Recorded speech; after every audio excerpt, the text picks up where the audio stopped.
So it all started in 1989 for me, this new world that I entered in. 1989 was the year that I graduated from high school and began college. And during that year, a lot of things shifted for me. Two friends of mine and I, we drove to Vermont that winter. It was probably 1990, early January or February. We drove to Vermont to the Killington Mountains. So just for some of you, a mountain is this thing that goes way up high in you Midwest. Okay, I'm just kidding. Yeah, they're very far away from here, but there are mountains, and it looks something like this, or so I'm told. It looks a lot scarier from up top. And so we're on this mountain range, and we're skiing, and I was a huge skier. I love skiing. I still do. And we went up there, and we're at the top, and there's this white out, which just means the blizzard is going really hard, and we were just loving every second. You can only see people that are 5 or 6 feet away, but they're right next to me. And we're coming down off the slope, and we're the only ones up there, or so we think anyway, we assume we are. And we're passing by this slope that goes over the edge, and a big yellow line is across it, right? Caution, do not cross. You know those tape, like those police line tapes? And it's basically telling you this is not a place that you ski down.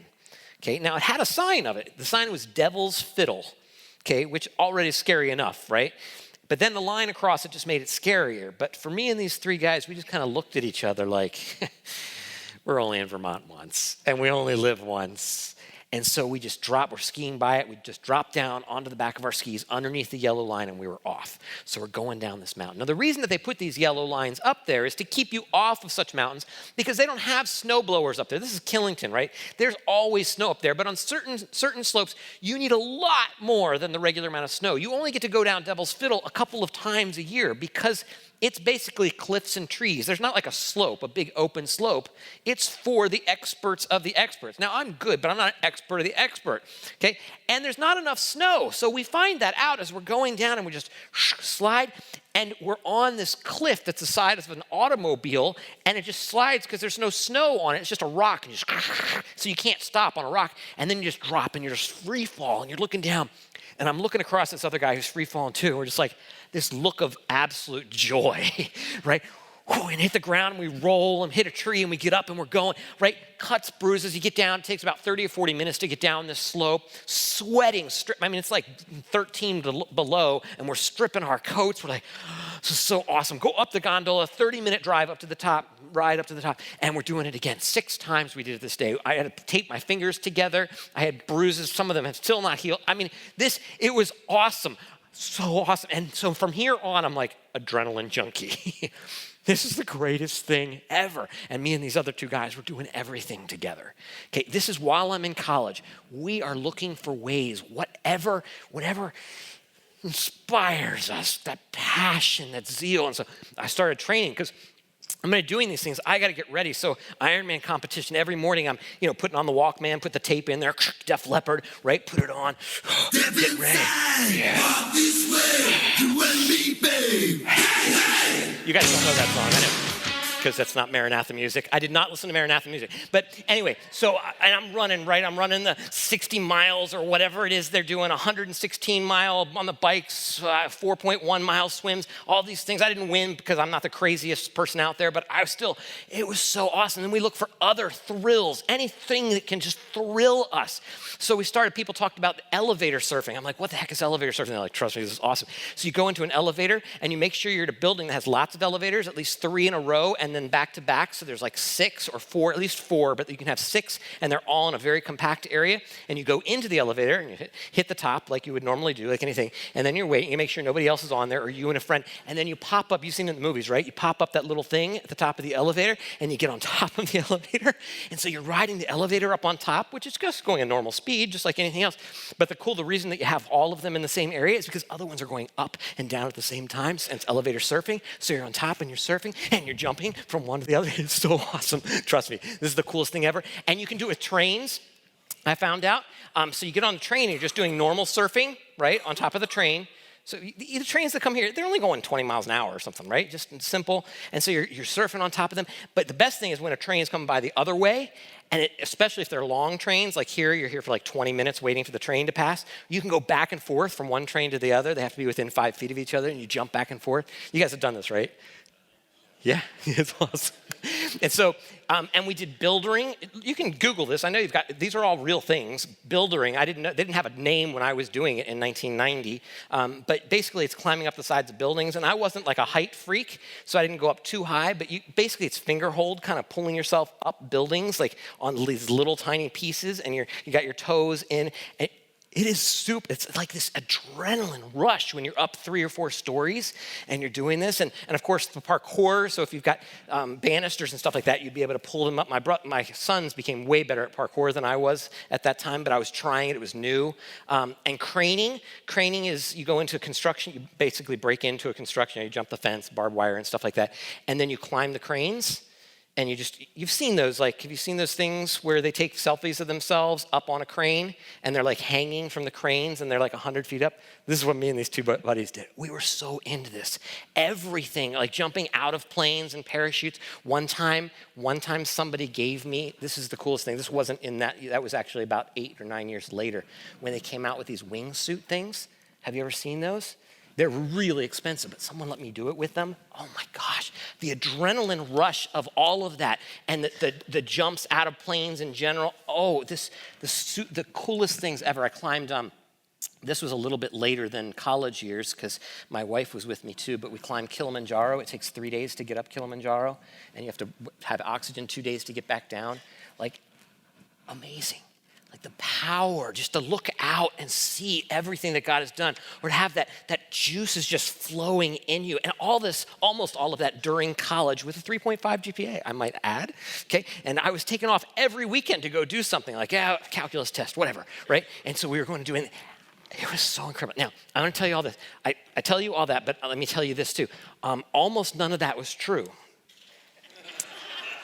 Okay, so some of it was, like I have ridden in elevators up and down before. I saw Kilimanjaro from a plane. I've ridden on a train before. I've been in an air, so some of these things are 100% accurate, but most of them not so much. I never ran 26 miles in my max. Maybe 6 is the most I could ever get at the high. I don't know a lot about risk or adrenaline. I'm not that guy. Okay, I'm just, and my guess is you didn't choose Warsaw because it was a super risky place to live. Right? Those of you who chose this place, it was like, yeah, let's go to Warsaw. What are we going to do on the weekends? I don't know, bowling? What do we have? We've got some lakes, so there's a little bit of cool stuff. You can do some flips on that stuff, but most of us are afraid of what's out there, right? We're spectators. We can watch extreme sports all day long, but we're not doing any of these things. At least I'm not doing any of these things. We don't take risks. We're kind of like the elephant in Tarzan. Remember that elephant where he's kind of sticking his toe in the water and he says, "It doesn't look sanitary to me." Remember that? Right? Like we're like, I don't want to do this. This is not. And fear is this horrible dictator. Fear just grabs hold of us. I wonder if we're so busy living our life of ease and safety that we're missing out on real life, on abundant life. We're so afraid of the things around us. Like we're afraid that we might not get the woman or the man that we want. We're afraid we're not going to get as cool a pastor as we've had for the last year. We're afraid, right? We're afraid of these kinds of things. Maybe we're afraid that the last year's been wasted. We're afraid, and this fear just kills us. I wonder what would happen if Warsaw started grabbing life by the horns and holding on for all it's worth. I wonder what would happen if WEPC would look, what it would look like if it risked everything and went all in. All in. I love 1 Samuel 14. It's the coolest passage in the world. I love reading this. Look at it with me. Look at it, scroll, turn to it. Right at the very beginning of chapter 14, we've got Jonathan. It says, one day Jonathan, son of Saul, said to the young man bearing his armor, "Come, let's go over to the Philistine outpost on the other side." But he did not tell his father. Saul was staying at the outskirts of Gibeah under a pomegranate tree in Migron. With him were about 600 men, among whom was Ahijah, who was wearing an ephod.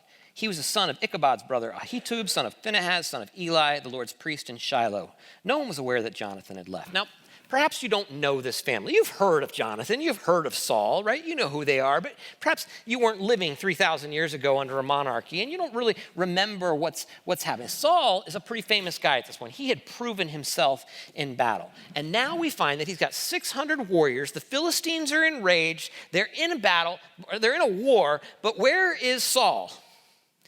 Sitting in Migron under a pomegranate tree. I didn't even know pomegranates. I don't even know what a pomegranate, right?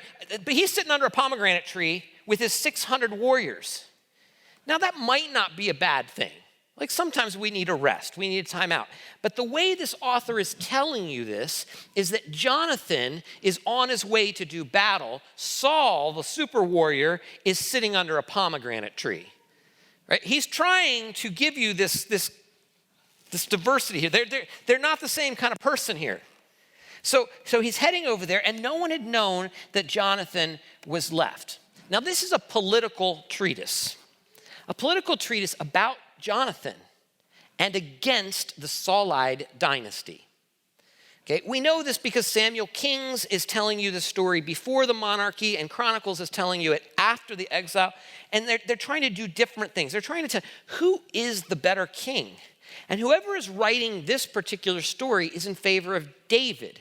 Now, that doesn't fit totally because all we got is Jonathan and the armor bearer right now. But if you know what's coming, chapter 15, Saul is going to lose the kingdom. Chapter 16, we're going to be introduced to this new kid on the block. And in chapter 17, this new kid is going to come visit his friends, and there's a giant that's going to come out, and he's going to take a sling, and he's going to decapitate this guy. All right, so this is the intro story to David. Jonathan, who is Saul's son, isn't on Saul's side. Jonathan is on David's side. That's what's coming with the whole story. We're not there yet, but this is all about these particular kings, about who would be king. But let's keep going. The exploits are awesome. On each side of the pass that Jonathan intended to cross to reach the Philistine outpost was a cliff. One was called Bozez and the other Sene. Okay, so we've got these two different cliffs. I don't know why they named the cliffs, but they had names for the cliffs. One cliff stood to the north toward Michmash and the other south toward Geba. Jonathan said to his young armor bearer, "Come, let's go over to the outpost of those uncircumcised fellows." Hear the taunt, the hostility, the animosity in his voice. Those uncircumcised fellows. Let's go over there. Perhaps the Lord will act on our behalf. That is, they're people, it doesn't matter whether it's circumcised or uncircumcised, but they're people who do not follow Yahweh. It's those people. They're the bad guys. Okay? In our story, they're the bad guys. And he says, let's go over to the outpost. Perhaps the Lord will act on our behalf. That's the title of this sermon. Perhaps the Lord will act. It continues. Nothing can hinder the Lord from saving, whether by many or by few. Doesn't matter how many there are. There's only two of us. Me, armor bearer, let's go. Do all that you have in mind, his armor bearer said. Go ahead. I am with you, heart and soul. I want to take that apart. I want us to look at perhaps the Lord will act on our behalf, that nothing can hinder the Lord from saving, whether by many or by few. And about this armor bearer who says, I'm with you, heart and soul. Jonathan said, come then, we'll cross over towards the men, and let them see us. If they say to us, wait there until we come to you, we'll stay where we are and not go up to them. But if they say, come up to us, we'll climb up, because that'll be our sign that the Lord has given them into our hands. You get what's going on here, right? It's basically a test. Like, we're here, we've come, we've moved out. Now let's find out. Perhaps God's going to act. Let's see if he does. We're going to call up to them. We'll say some taunting things. Your mama's funny, whatever, right? And they're going to see us, and they're going to say, come on up here. If they say, come on up there, we're going to come up there. We're going to come and we're going to teach them a lesson. They think they're going to teach us a lesson. We're going to teach them a lesson. But if they say down there, yeah, look, let's not do this. let's not. So both of them showed themselves to the Philistine outpost, right? I don't know how they showed themselves. That, hey, guys, or they're yelling, insults to them. Look, said the Philistines, the Hebrews are crawling out of the holes they were hiding in. So the taunts are going both ways, right? Look, the cowards, there they are. Another reason why Saul sitting under the pomegranate tree in Migron is a negative thing, right? Look, they're cowards. They've been hiding from us. They're not on warpath. But here they are. The men of the outpost shouted to Jonathan, his armor bearer, come up to us and we'll teach you a lesson. So Jonathan said to his armor bearer, climb up after me. The Lord has given them into the hands of Israel. And Jonathan climbed up using his hands and his feet with his armor bearer right behind him. Can you picture this? This is a mount. So mountains are these things like they go way up. You guys know it? Nobody? Yeah. It's just call back. That's a good sermon teller if you call back, but I got no laughs, so it didn't really work. All right. So anyway, the mountain there, they're climbing up, hands and feet over there. So Jonathan said to his armor, climb up after me. And they climbed up, and the Philistines fell before Jonathan, verse 13, halfway through it. And his armor bearer followed him and killed behind him. Now, that's it. We've got like half a verse that tells you this fight scene. But if you're just seeing this like I'm seeing this, there's a movie scene in your head right now, right? They've climbed up. We need like epic fight music scene. If only we had something like that. You can see them, they get to the top and they're sweating and already their fingers are bloody from the climb, and they look and the armor bearer's right behind them and they pull their swords, and they're probably like Mary and Andrews, those huge swords that they've got, and they're like, and everything goes in slow motion, you know what I'm talking about? And the hair, and he's coming behind him, and maybe they flip around, and he comes around, and they're stabbing, and someone does a flip, and I don't know, it's like ninja spirit, right? And they're stab. Okay, we got the picture. This is what's happening in the slow motion picture of the scene. And his armor bearer fought, and they killed behind him. In the first attack, Jonathan, his armor bearer, killed some 20 men in an area of about half an acre. This huge piece of land, half an acre is not huge, but 20 people versus 2, and they win. Because they said, perhaps the Lord will act. Perhaps he'll act on our behalf. Verse 15, then panic struck the whole army, those in the camp and the field, and those in the outposts and the raiding parties. And the ground shook. It was a panic sent by God. God's with them. They just went out. They just did something. They came and they did something. And God said, all right, I'm going to use that. And he came alongside them and he powerfully moved. Perhaps the Lord will act on our behalf. But today's Christians, we're exactly the opposite, aren't we? There seem to be no foes for us to face. No action to take, no adrenaline. If the Lord wants to act, let him act. He can do what he wants. But if he's going to use me, he's going to have to make the path really clear. Like we say, Lord, please make an opportunity for me today. Like he's giving you 1,000 stinking opportunities. Take them. Right? But we're like, oh, we're going to wait. We got to make sure it's very clear. Because let's be honest, we don't ever stop and listen to God. We have our devotions in the morning, but is it really listening, or is it studying? Is it learning? Are we listening? How many of you just spend some time outside looking at the stars and saying, God, how are you planning on acting? What is it that you want me to do? When's the last time you went on Friday night to the cool place? I don't know what the cool place is in Warsaw. I still haven't found it, but I'm sure there's one, right?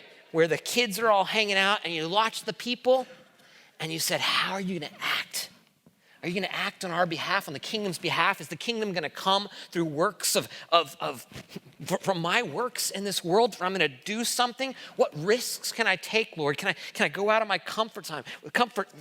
When have I picked up the Bible and actually said, teach me something, not about this, about this, but how it moves me in the world? How many Jonathans are there here who said, let's go?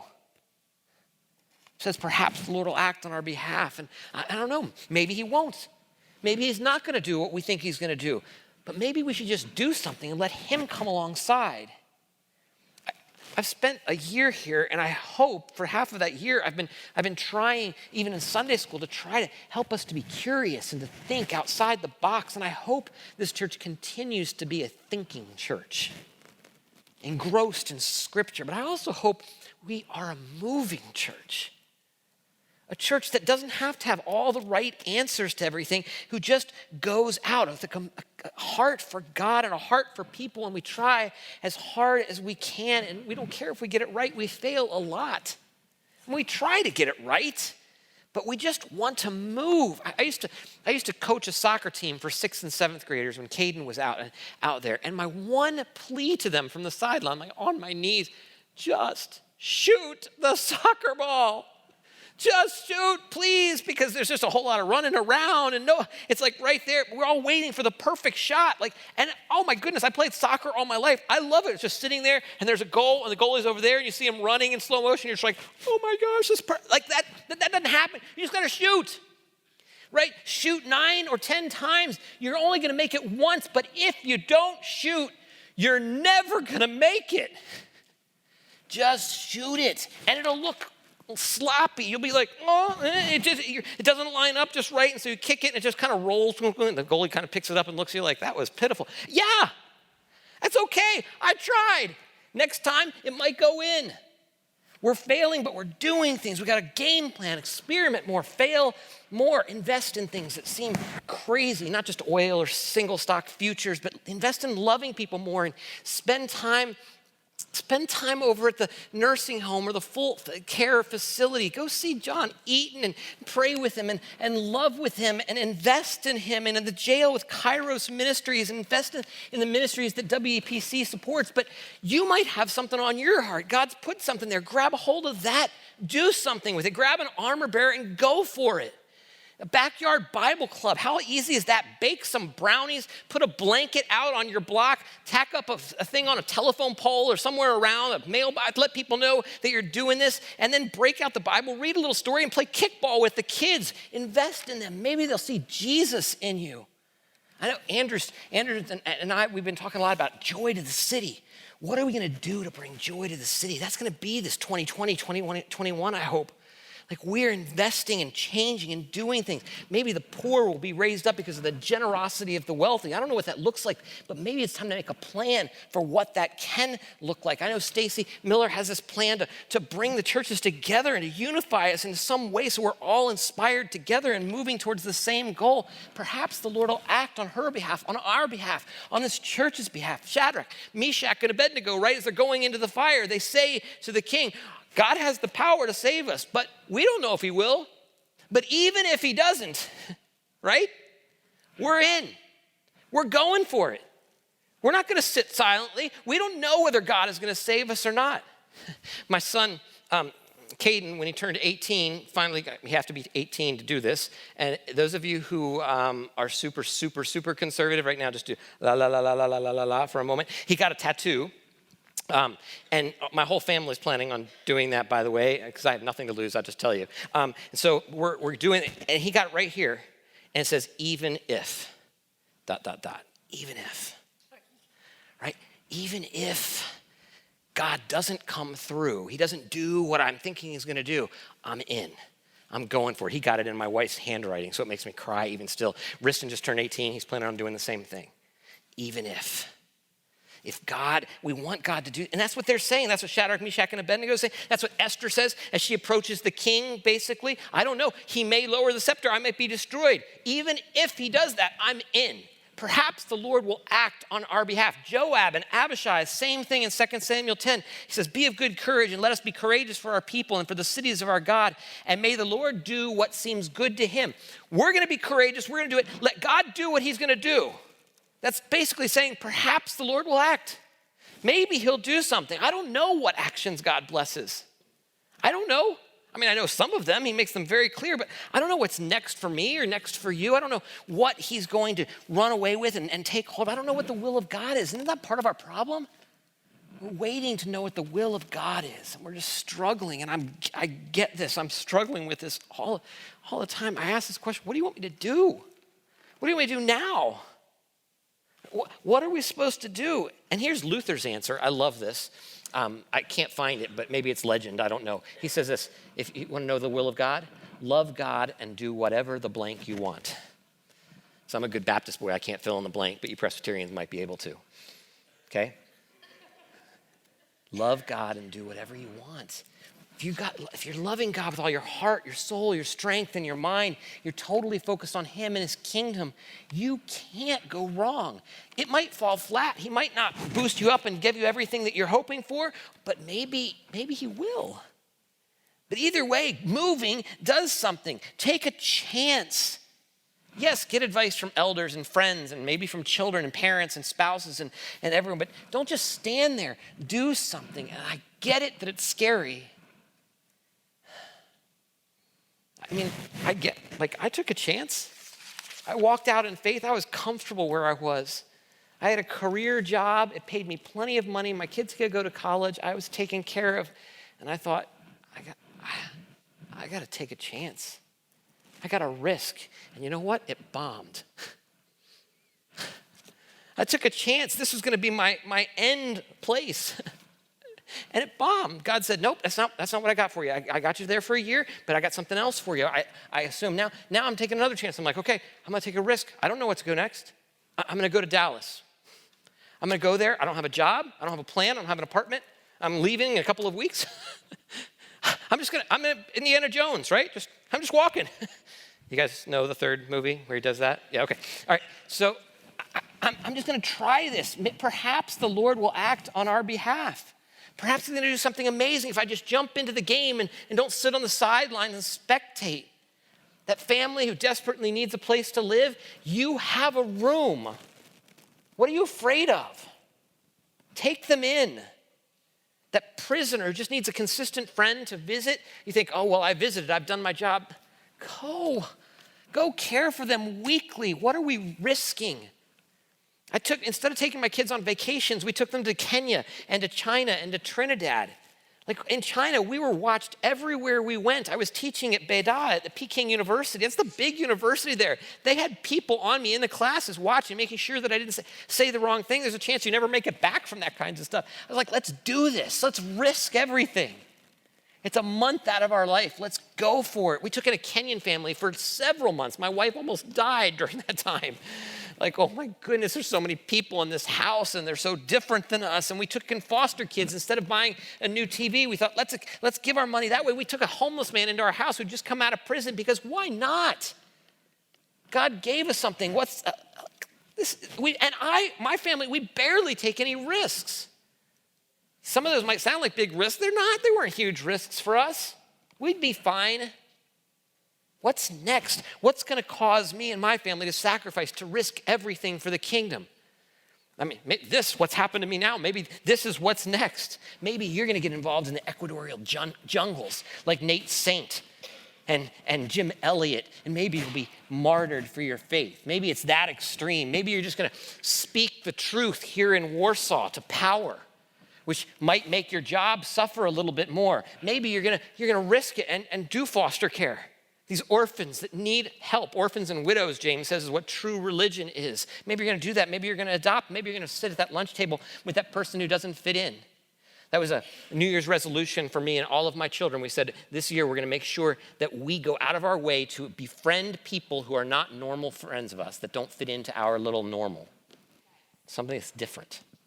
Right? So, and that doesn't mean they're losers or awkward or anything. They're just not kind of people that we'd normally hang out with. We're going to be those kinds of friends. Perhaps the Lord will act on our behalf. Perhaps he's going to add to your blessing. I can guarantee he's going to add to your blessing.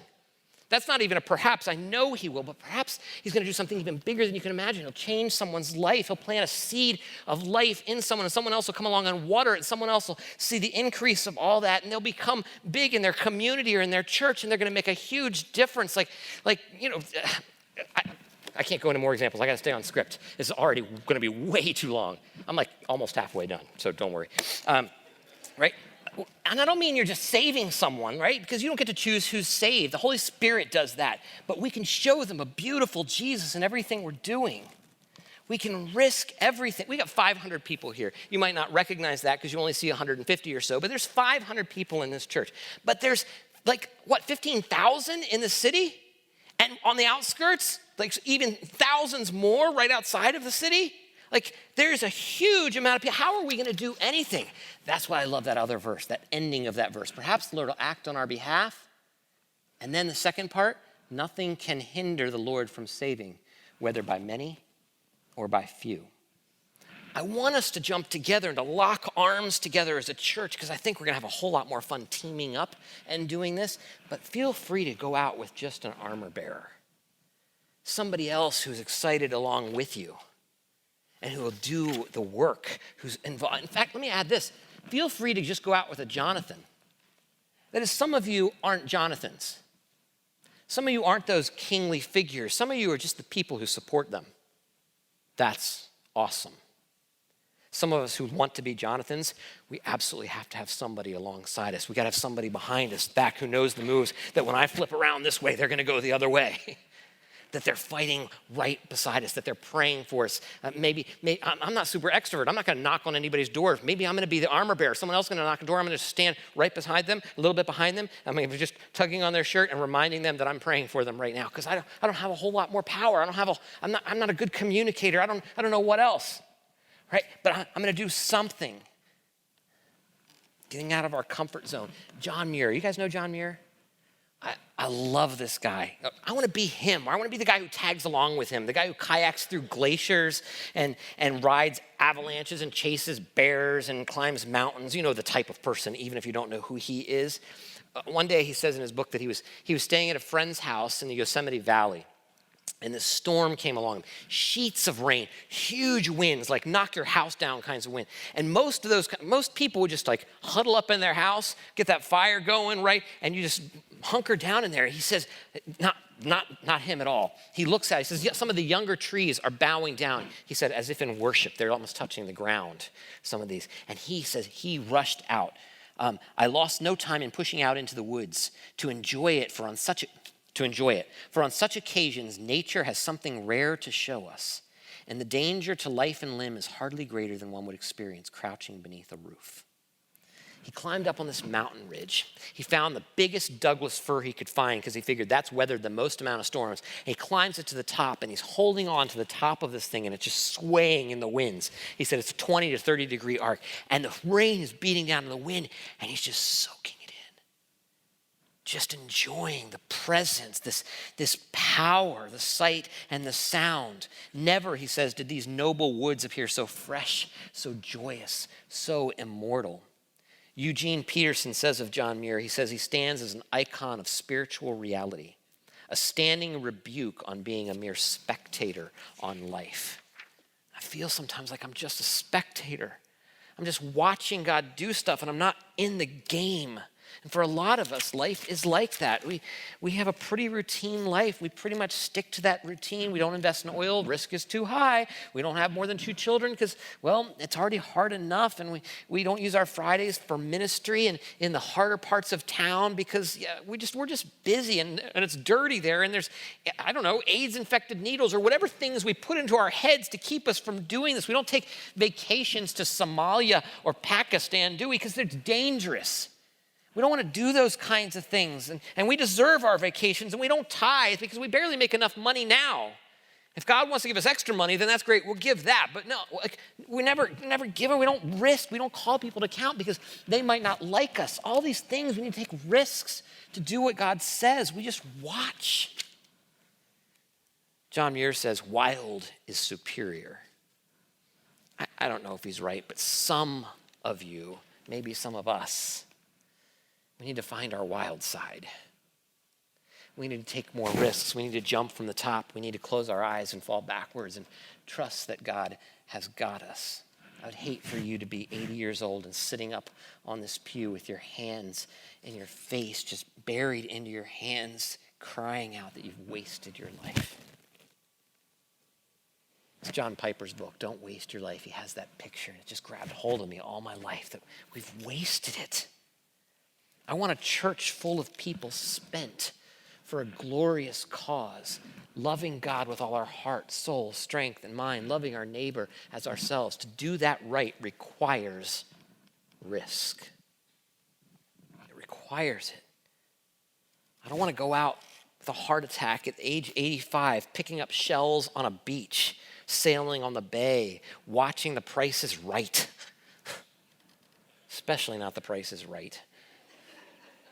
I want to go out like Nancy Davis, who spent 40 years in Mexico ministering the gospel as a church leader and a nurse. And in 2011, she and her husband, a group full of people, a truck pulled up next to them as they were driving and shot her in the head. She was done. You say, that's horrifying and beautiful. Spent for a glorious cause. She was ministering the gospel for 40 years there. See, risk for the right cause is safety. It is safety. Anything less than risk for the white-hot glory of God. You can hear Piper in that if some of you have read him. The white-hot glory of God is the exact opposite of safety. We are the safest when we're within God's will, doing what he's called us to do. Go out, take the battle to the enemy. Be the arrow that is being sent towards the enemy, like we've been talking about under parenting. I don't think God works with people watching The Price is Right, picking up shells. It's not, maybe he does. Maybe there's something for that. But right now, I want to call you to something so much bigger. To people like Jonathan Edward who have resolved. Have you read his resolutions? Here's just a few of them. Resolved, never to lose one moment of time, but improve it the most profitable way I possibly can. Resolved to live with all my might while I do live. Resolved that I will live so as I shall wish I had done when I come to die. Resolved to endeavor to obtain for myself as much happiness in the other world as I possibly can, with all the power, might, vigor, and vehemence, yea, violence I am capable of or can bring myself to exert in any way that can be thought of. I want these resolutions to be mine. I'm in God. We got something going on. You're older people here. You think, I've done my ministry. I'm tired. How great a chance for you to spend your life, to exhaust it completely in the service of God. What's next for you? Some of you parents, I've got little kids right now. I can't take risks and danger. Why? Let them see you risking it all. Take them. Take them and teach them what risk is, what proper risk is. Not jumping off ladders, although that's cool too. But real risk. We can make a difference in Warsaw. There's more to this story, though. This is the beautiful part of this. All of this is a good, come on, grab hold of the horns. But there's something more here because Jonathan is the son of Saul, the king. And Jonathan and Saul are going to be moved aside for a new king to come in. And the question is, who will mediate God's love to these people correctly? Who will be the man who stands in between God and man? Who, when people look at them, they will see God in them? You understand? That's our position, our job. You are kings and priests, a kingdom of priests. We even sang it in the song. We talked about it in Sunday school. You are a kingdom of priests, kings and priests to God. You are supposed to be, when people see you, they see the image of God in the world, his icon, his representative in the world. So who's going to be? Is it going to be Jonathan, or is it going to be is it Jonathan Saul, or is it going to be David? And Jonathan switches sides. It's Jonathan, David versus Saul. But we're not supposed to see be like Saul, and we're certainly not supposed to see that. We're not supposed to see David, Jonathan, be like David and Jonathan. That's not what this sermon is either. Be more like Jonathan. That's not it. You're supposed to be what Jonathan is symbolizing, what he's typifying. He's looking to a better king, a better representative. Because Jonathan's a huge mess too. David, oh my goodness, you're going to read about David's disastrous mess. Right? Great king, who's doing the good things and still a disaster. He's not mediating God the way he's supposed to mediate God either. So we need someone better to come, to mediate, to take this kind of action in the world, to jump all in and to make a difference to the world. And that carpenter walking over the hill and the sun rising in the background and the wind flowing through his hair, you're supposed to see this Jesus as the one who mediates God properly. And he, oh my goodness, talk about a guy who takes action, who jumps in, who's ready. This is the guy who silences waves and heals people and says, you dead people, stand up, and casts out demons. He's taking action everywhere he goes. He's doing something. He's jumping in. He is the mission of God in the world. And then that's his active obedience. And then his passive obedience on the cross, which is an action as well, as he lets himself be killed on a cross for us. So this is not about dare to be a Daniel or a David or any other things that rhyme or alliterate. It's about Jesus. This story is also about Jesus, the king who comes between God and man and redeems the world, who makes a difference for us. And if we grab hold of his hand, and he says, come on, I've got you. Let's go up and defeat these people. And we say, I'm with you, heart and soul, I'm ready. I'm ready. Where are you going to take me? Some of you don't know this Jesus. You've heard a good, hopefully, story that's encouraging and stuff like that, but you don't know this Jesus. And more than anything else, I want you to. I want you to grab a hold of that hand that he holds out for you. I want you to confess your sin. You're following your own path, your spectator path. You're just watching the world go by, and I want you to jump in with him as he removes all of your sins, as we sang about today. As he removes them and pushes them as far as they can possibly be from us and loves us. This is this Jesus. We don't do all this because love conquers all, because action and wild is superior. We do this because we follow in Jesus' footsteps. We do this because Jesus conquers all. We get peace not because we've been active, but because Jesus brings us peace in his work on the cross, and now we follow suit. It's not just wanting some kind of hope for the future. It's because Christ is our future, and I hope that you can see this. All these risks, the things that we do, we're called to love justly and to walk justly and love mercy and to walk humbly with our God. And it's only through his power of his resurrection that we can do any of these things. God's kingdom is built by his people doing. You're called to do. It's why it's why this rapture theology that we just sit and wait for God to do something is missing the point. It's so dangerous. By the power of Christ, we risk things. We risk tithing, and we risk adoption, and we risk using our precious time to cut our neighbor's grass, and we risk supporting a child via Compassion International, and we risk our reputation by attending worship instead of a ballet recital, and we risk our 401k to buy property for people in desperate need, and we risk our dignity by bringing Gatorade to the park for whoever's playing pickup games, and we risk, by the power of Christ, we risk putting away the video game and the TV and the computer and whatever it is that we're doing, and reach out and love people. Perhaps the Lord will act on our behalf. What's next, Presby? What's next? What's he going to do next? Perhaps you're thinking this wasn't everything you'd hoped for. You were hoping for more. You're hoping to go out there. Perhaps the Lord's got something in 2020. Perhaps he's going to do something amazing for you. I don't know what it is, but I know your new head of staff is really excited about what God's going to do. When I got here, I preached a sermon about Braveheart, and I said, you bled with Eric, now bleed with me. You remember that? I would say, now you bled with me. We've done some things. We've started. We've been on a journey. Now bleed with Andrew for a while. Grab hold of him and support him, and let's see what God does in this new world that we're entering into, that Jesus has got his mission prepared. He's got something for you. I can't wait to see what it is. Let me pray for us. Father, will you act on our behalf this year and next year and every year as we risk, as we take chances? And I've preached so long, and I need to close this, but please, Lord, if there's someone here who does not know you,